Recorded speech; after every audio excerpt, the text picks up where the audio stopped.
Les testicules d'un homme adulte produisent environ un demi-milliard de spermatozoïdes chaque jour. Les ovaires de la femme ne produisent quant à eux que quelques ovules chaque mois. En général, un seul de ces ovules va atteindre la maturité nécessaire à une fécondation. La fécondation n'est possible qu'au moment de la période d'ovulation, c'est-à-dire la période du cycle menstruel de la femme, où l'ovule mature va être libéré de l'ovaire et migrer le long des trompes de Fallope. Pour qu'il y ait conception, un spermatozoïde doit féconder l'ovule mature lorsqu'il se trouve encore dans la trompe de Fallope. L'ovule fécondé va ensuite s'enfouir dans la muqueuse de l'utérus et former un embryon.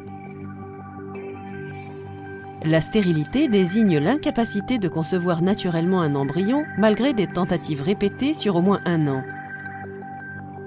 Il peut s'agir soit d'une stérilité masculine, soit d'une stérilité féminine.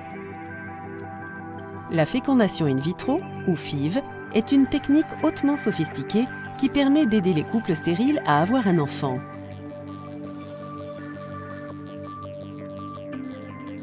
Au cours d'une FIV classique, on administre en premier à la femme des traitements qui favorisent la fertilité en stimulant la production d'ovules matures en quantité.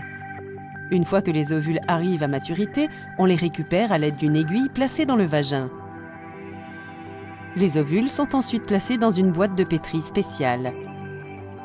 Après une étape dite de lavage du sperme, celui-ci est introduit dans les ovules récupérés. Cette étape consiste à injecter les spermatozoïdes directement dans le noyau de l'œuf à l'aide d'une micropipette.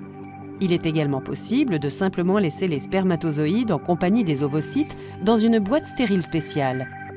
Lorsque la fécondation a lieu, l'œuf commence à se scinder, à se diviser et à former une multitude de cellules.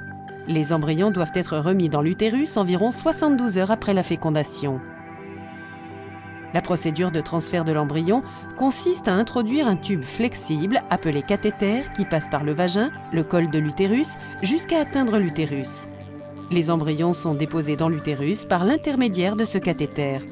Des traitements supplémentaires peuvent être prescrits pour améliorer la probabilité de nidation des embryons dans l'utérus. Afin d'augmenter les chances de grossesse, on transfère en général plusieurs embryons à chaque fois. C'est pourquoi les FIV donnent parfois naissance à plusieurs bébés à la fois.